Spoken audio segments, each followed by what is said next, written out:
like, dude, I'm fucked up. This is around 5 in the morning. And I start feeling that the anxiety I'm feeling is making me fall off the floor. Like somehow I'm about to lose my orbit and fall from the floor and fall from the earth. What know up, what I mean? guys? We're back. So yes, after doing 5 grams of mushrooms constantly, I was getting pretty cocky, I would say. You know what I mean? So it came around the time where I needed to try LSD. That was my next step because I was feeling really great on mushrooms. And I was listening to a lot of people saying like, oh yeah, mushrooms are very spiritual, but LSD will make you feel like more alive, let's say.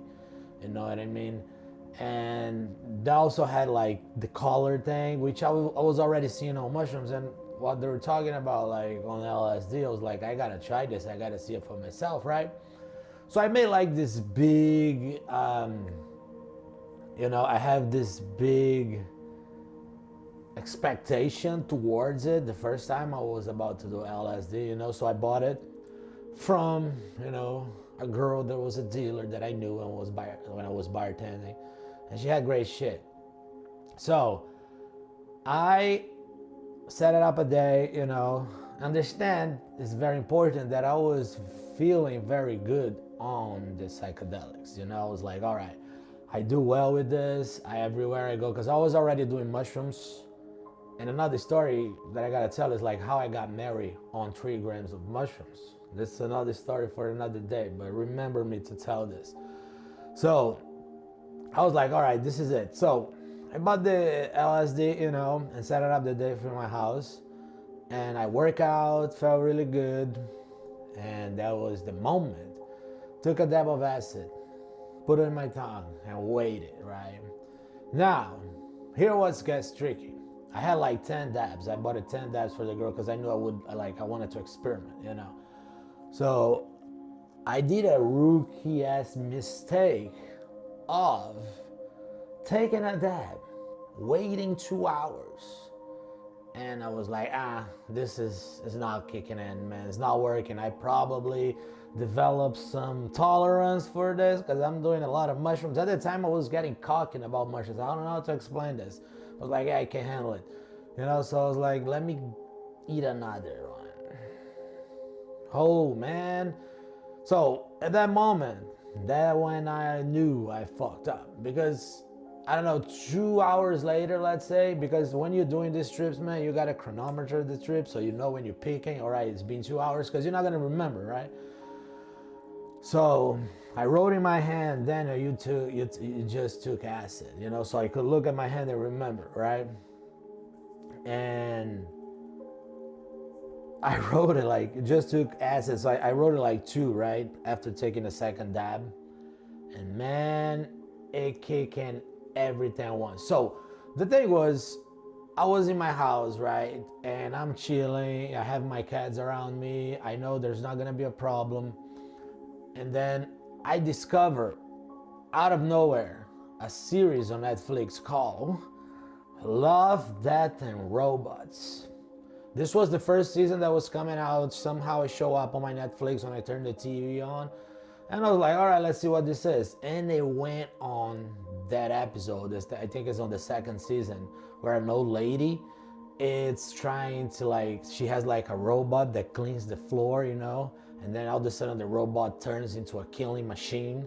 And I was just like, oh, whoa. I don't know, man. It seems like these people, they know how to write something. When someone is on acid, they will pick up the clue, because that's what happened.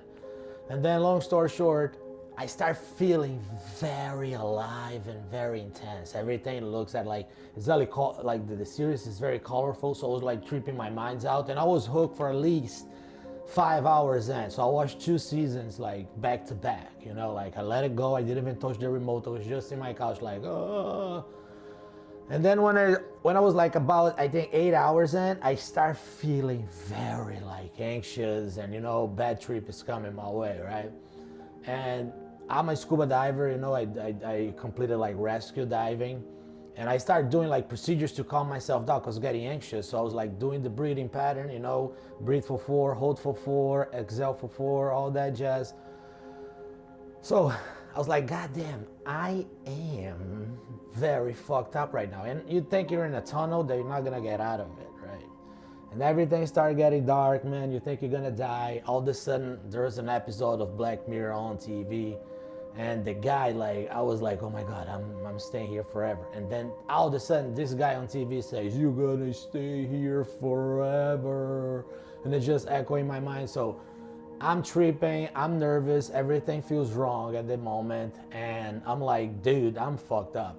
This is around 5 in the morning. And I start feeling that the anxiety I'm feeling is making me fall off the floor. Like somehow I'm about to lose my orbit and fall from the floor and fall from the earth. You know what I mean? Like kind of, I don't know how to explain that. I felt like I was falling from the earth. You know, I don't know how to explain that. Losing gravity, some shit like that. So I hold on, like I grabbed myself, I got up, I opened the door, I lived on the second floor at the time. I go to the grass downstairs. And then I throw myself in the grass and I hold it with my 2 hands on the grass for dear life. It was one of those moments, man. Like, oh my God. And then I don't know how long I was there, like holding, oh my God, you know, like feeling the grass and everything. So everything came, you know, calmed down after, I don't know, 15 minutes, some shit like that. I was seeing the sun rising. It's like, oh my God, okay, I think everything's calming down. But it was very fucking intense. So 2 dabs of acid, you know, 2 tabs of acid. And it made me like a night that I'll never forget, you know. So that was the first time I was done, you know, doing acid. I did acid for a long time. This was just the first, and it did change my life, man. But I did not see what I thought I would see. I only saw what I thought I would see when I was doing DMT, boy. But that's a story for another day. Thank you guys for listening. Subscribe to the channel, and let's keep hanging. Have a good night.